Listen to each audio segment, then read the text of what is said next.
Hello,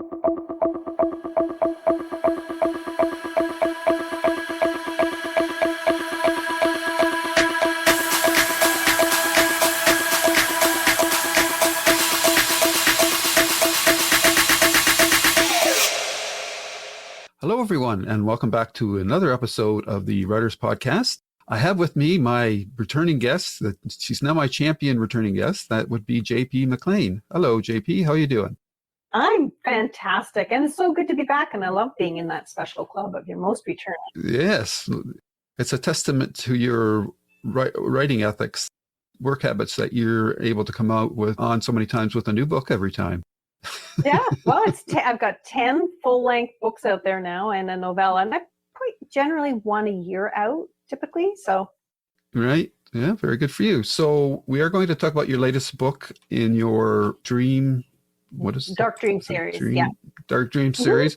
But before we do that, just in case somebody's listening for the first time and hearing you for the first time, can you just give a quick little rundown of who you are? Absolutely. So I write under the name JP Mclean. My first name is Joanne, which is spelled so many ways. That's why I use JP. And I write full time from my home on Denman Island. And Denman Island is a little wee island that is between the coast of British Columbia and Vancouver Island. And it's a tiny island, 1,400 people at last count, as I recall, ferry bound, but it's just a short ferry. You can see both sides of like where you're going to and where you're coming from when you're waiting for the ferry. And I write supernatural thrillers, urban fantasies. I love anything with magic in it. That's my jam. So cool. Hence there's lots of room for any kind of book you want to write. Right. And you're on such a small island. I think we talked about previously. Did you ever get around to watching Midnight Mass? I did. On your recommendation, I sure did. Yeah. Yeah. And the Haunting of Hill House, too. Okay. Did that creep you out? Or? No, well, it's so interesting because some of those characters, they're in a lot of that kind of genre film. So you see the same characters over and over again. Or the same actors. Mike Flanagan has his cadre of actors that he likes to reuse, so that's cool. So I'm seeing from and I just happened to get your latest email that you sent out to your readers, and I understand that you had some fireworks on Halloween. Yes, Halloween here is the fireworks day. It's not May 24th like it is in other places or July 1st. It's Halloween for some reason. Interesting. Interesting. And did you have I guess you always have a green Halloween, or do you ever have snow? No, not in October. I'd be very surprised if there was ever been snow, but I could be wrong. It's normally wet, like whereas other people have to dress for snow, we have to dress for rain if you're going to be going out on Halloween. But this year was perfect for the little munchkins because it was dry and relatively warm and a beautiful night out. Awesome. Yeah, we actually had a white or green Halloween here. We don't worry about white Christmases. We pray for green Halloweens, and we did get one this year, so that's good. Hasn't happened very often out here just north of Edmonton, but that's the way we count it now. When I was in Ontario, we were always hoping for a white Christmas. So now it's a totally different situation for us out here. I see, too, interestingly enough, that you have a very interesting thermometer. So I love my thermometer. It's still 22? Yes, the temperature outside has gone back up. I think it's the real temperature outside now is 13, and it's reading 22. I love it. It was so funny because in the summer I would wake up and I'd say to my husband, "Oh, look, it's 22. It's like a really nice morning." And I did that for a month and a half or 2 months before I realized the thing wasn't working. Okay, so let's turn to your latest work then, and to your Dark Dream series. Do you have your elevator pitch to sort of set up what the series is about before we start talking about your new book? Sure. So the series, and I have to talk about the series as a whole because I think it's interesting or informative to see where it started from.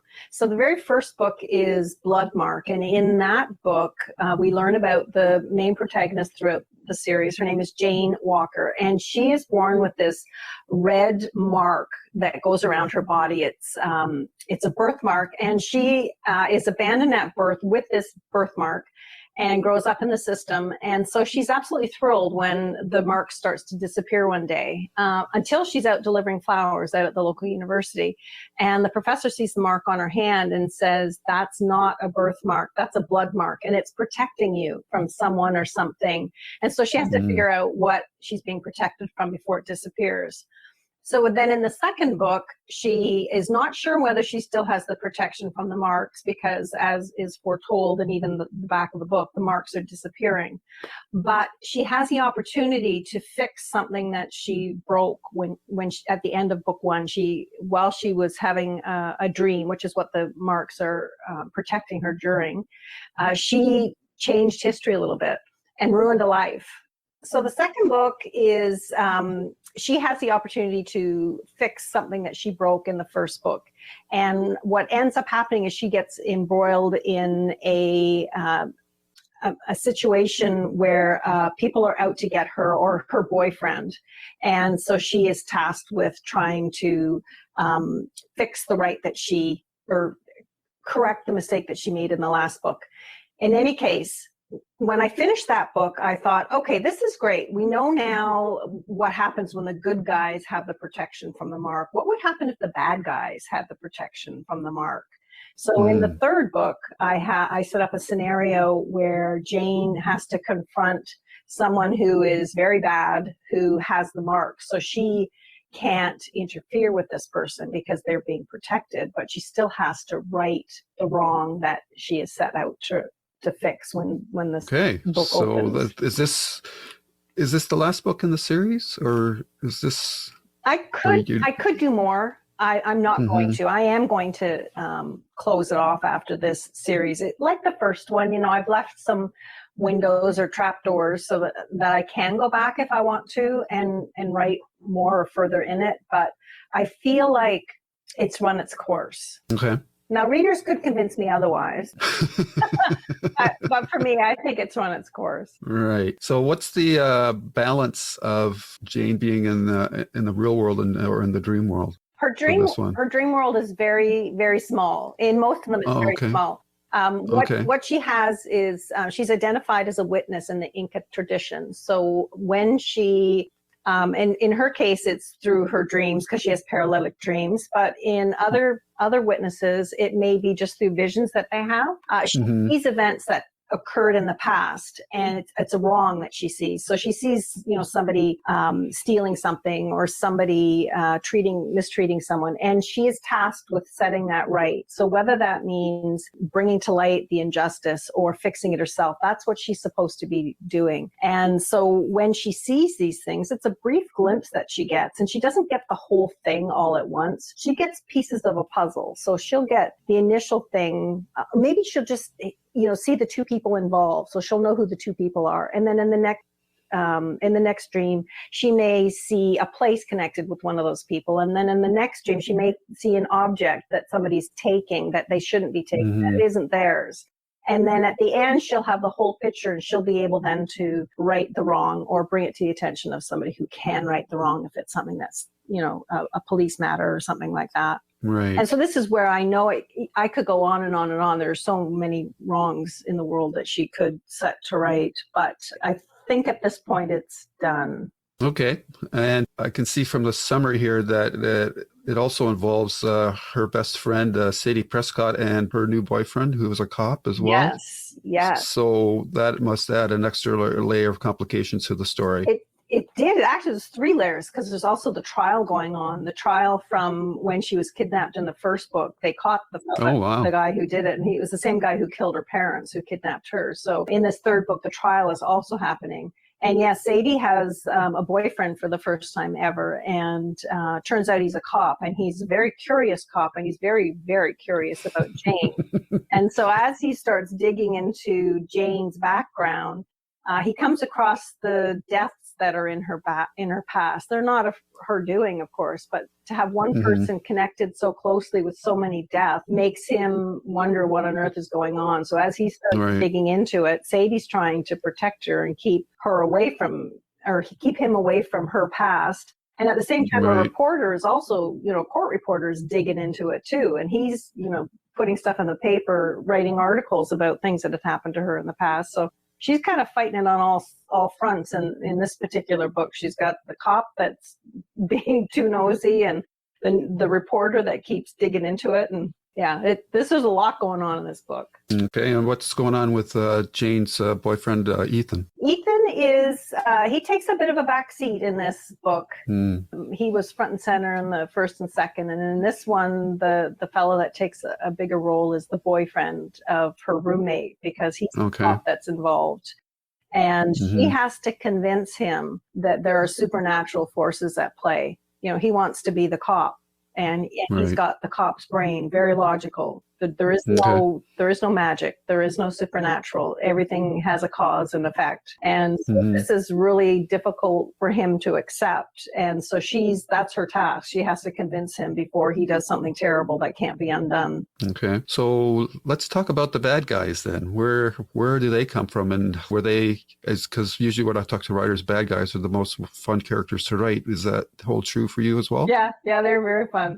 I was trying, it's hard to figure out who to make the bad guys, because there has to be some kind of a logical way for them to be in the book. And then for this particular one, I knew coming out of the second book that she would want to visit her mother's grave now that she knew where it was. So I thought, wouldn't it be fun for her to come across somebody who recognized her, but who she doesn't know, right? Because she's always dreaming of the past. So she will have had this dream of the past where she's met these people, but she doesn't know yet that she's met them because she hasn't had the dream yet.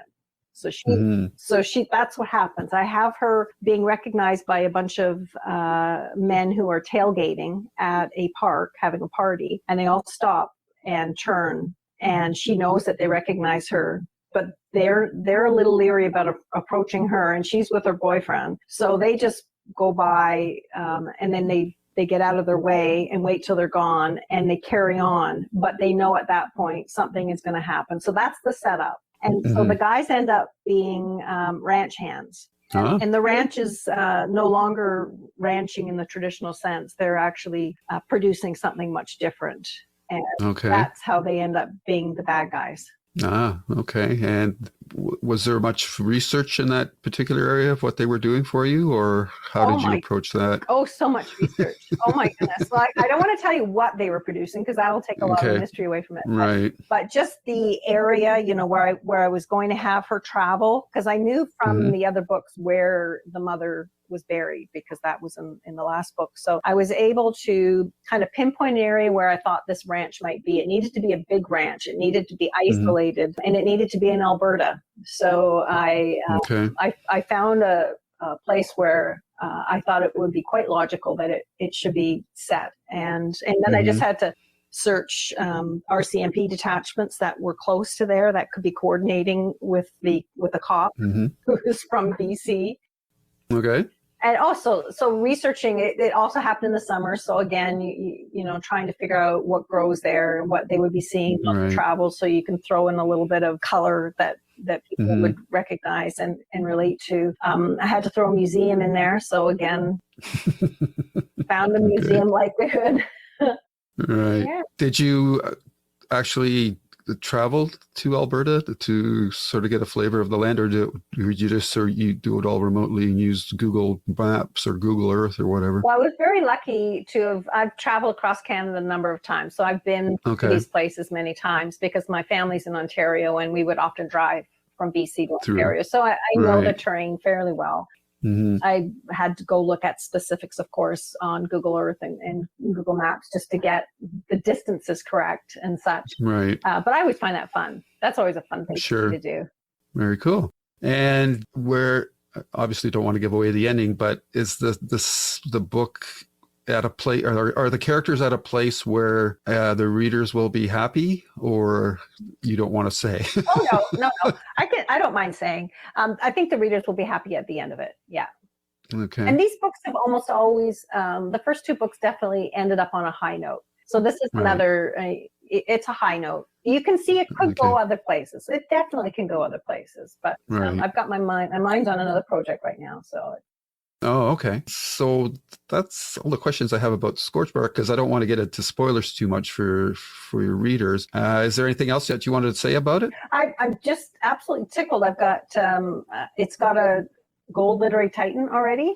Oh, I had very good. submitted it early because I wanted to get something that I could put on the cover, of course. So I was very happy to get a nice quote from them and a gold medal. And then it's recently got two additional ones. One from the author of Lure, whose name is Wendy Hawken, and another one from Anthony Avina, who's a journalist, blogger, and author himself. So I just put the newest one up today on social media. It's so exciting because the book's not out yet. So to get some really positive feedback this early on is encouraging. Right. Was this book easy to write for you as compared to the other two, or? It was about as hard as the other two. It's maybe getting easier.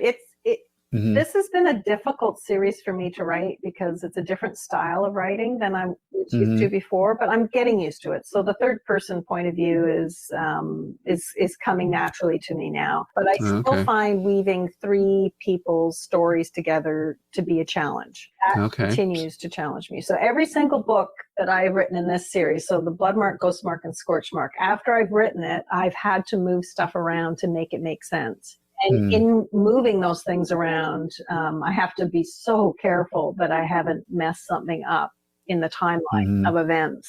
So it's been difficult to write. I gotta say, it's not been as easy as the first series, for sure. Right. I can't remember. Do you use writing tools to help you with timeline, things like that? Or are you on Scrivener, or no? Do you have cue cards? Or? Yeah, I use more like sticky notes. I'll sticky use notes. I'll actually put them up on the wall behind me. I'll put my sticky notes. I'll have scenes, and sticky notes are color coordinated for each person, so I can tell which person is involved in which scene, and where I'm putting it on the board. So sometimes I'll have to move one back or forward, and then I have to move all the coordinating scenes back and forward, which is really complicated with three. If there's only one, it's easy. If you've got three, it's like, oh my goodness, did that already happen or has it not happened yet? You have to go back and really carefully read it. Thank goodness I have data readers. Right. So as a writer, you always want to challenge yourself. I wonder if your next work is going to have 4 viewpoints. Oh my gosh, no. I may do 2. I'm working that out right now. Just trying to decide what suits the story best, and it's a story about witches. I'm going back. I missed the magic. The first series had a lot of magic. The second had not as much magic, more like the supernatural. I want to go back to the magic, so there's going to be much more magic in the second one, or in this new series. I'm not sure what it's called yet, but definitely about witches. Probably 2 people's perspectives. And is it present day? Yes.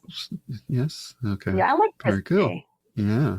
So now that you've got these 3 books under your belt for this series, is your other series, was that already done? I can't remember. Yes. Sorry. Yes, it has been completed. It's called The Gift Legacy, and it starts with Secret Sky, and it's now in box sets, available in box sets. So. Okay, and what's the elevator pitch for that series for newbies? This is about a young woman who learns that she can fly. She doesn't know she can fly. She just knows she keeps losing gravity. And it's very dangerous. Like, she's outside, she loses gravity, she just goes floating off into space. So she has to learn how to control it. And she ends up returning to what used to be her family's cottage, isolated on the beach on the West Coast. Sound familiar? And she falls from the sky. And when that happens, she gets injured badly and it ends up in the hospital. And the doctor recognizes a second lens in her eye that identifies her as one of his kind, a flyer. And so he kind of introduces her into the world of flyers. But the flyers are controlled by this nasty tribunal. And the tribunal doesn't know about her. And they're not buying her story about how she didn't know anything about this. So it turns into them challenging her on how she came to exist and whose magic she might have stolen to get there. Okay. And how many books are in that series? There's 7. There's 6 in the chronological sequence. And then the 7th book is a rewriting of the first book from the male lover's perspective. Okay. Mm-hmm. And that's available in all the usual places? All the usual places, absolutely. Right. Okay, so you're working on this new series. Do you have in mind how many books that's going to be yet, or that's too far out right now? It's too far out. It will definitely be more than one. I'm lousy at predicting the number of books that are going to be in a series because I don't plan the series out. I usually just plan, maybe the next book. Right. But I do like series. That's my favorite thing to do. So if I get the characters and I love the characters, I'll take them as far as I think they can go. So it wouldn't be unheard of for there to be another 6-book series for sure. But no guessing. Okay, very good. Okay. So now that you've got so many books under your belt, how has your writing process changed? Or have you refined it in any way that very much, or you just find it, you're just finding it easier to do things more like it's a muscle that you've got kind of going now, or do you still need a lot of little tools to help you get going? I feel very blessed in writing in that I seem to have a fairly fertile imagination. But two things I could say that I have learned. One is I do have to have an outline, even if it's not a terrific outline. I write much better when I know where it starts, where it ends, and a number of scenes in the middle, how they got there, like the critical crunch points. And sometimes it doesn't end up going that way. Like as I'm writing, if I find another interesting bent, I'll take that bent and change the outline if it works out. But if not, I'd go back to the outline and continue. The other thing that I have learned is to trust the process. I used to save all my very best ideas in a book and I would dole them out like sweets. And I learned that you give them all away. Because use every one of them, because the more you use it, the more ideas come. And cool. Yeah, so I've just learned to trust that it's going to come, and it does. Every time so far, awesome. I've been very lucky, and I do feel very blessed that I'm able to do this and continue to do it. So. All right. And what's your work day like? Do you write to a word count, or you just write to a time period, or how does that go for you? I generally try to write scenes, and I don't write all the time. Like right now, I'm working on the plotting of it, so I don't sit down and write every day. Ideas come to me throughout the day, and I'll note them down as they come to me. But when I do start writing, then I write every day, and I'll write first thing before I check my emails, before I go online, and I'll write till around noon, and then I'll have a break, get outside for a bit. And when I come in the afternoon, if I've got marketing stuff to do, that's when I'll do the marketing. So, whether that means making some posters or some social media or doing interviews and that kind of thing, I'll do that. Okay. So is there anything that has not come up yet in the interview that you wanted to mention at this time? My website. Everyone can read all about the books. There's also a sign up for a newsletter in which you get free short stories when you sign up, and everything is found at jpmcleanauthor.com. All right. And your newest book, Scorch Mark, comes out when? On the 14th of this month. Oh, very good. Yeah, 12 days. Okay. So you're going to be busy promoting it, doing any book tour kind of thing, or? My book tours are local, so I'll be doing book releases at the local bookstores is typically what I do, like from Campbell River down to perhaps Qualicum. And I'm still awaiting my author copy, so I hesitate to firm anything up until I have them in my hands. So yeah, I think probably towards the end of the month. Yeah, I guess there's still printing problems post-COVID. Is that what you're running into? I ran into.